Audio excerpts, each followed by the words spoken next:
Živjo, sem Lara in zelo rada spremljam osebno trenerko in zelo uspešno influencerko Petro. Komaj čakam, da se spoznava, saj mi daje ogromno motivacije.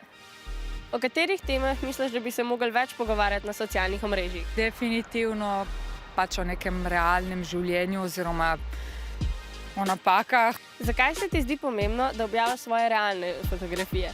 A si kdaj dobila kakšen nesramen komentar? Nesramnih je bilo dosti, ampak se čez čas pač jih naučiš sprejemati oziroma jih ignorirati eno ali drugo. Zakaj se mi zdi pomembno? Zaradi mlajših punc, ki se soočajo s kakšno slabo samopodobo.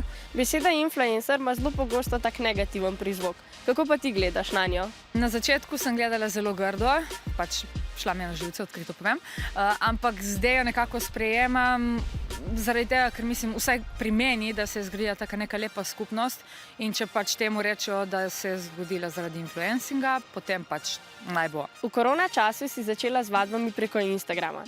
Ti tak način ustreza ali imaš raje vadbe v živo?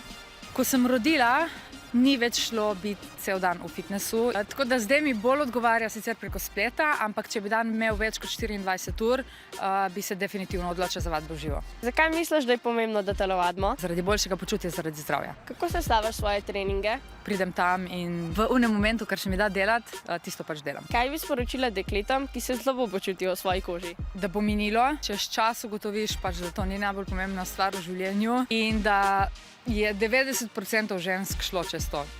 Pomembno je, da se imamo radi in pri tem lahko pomaga tudi gibanje.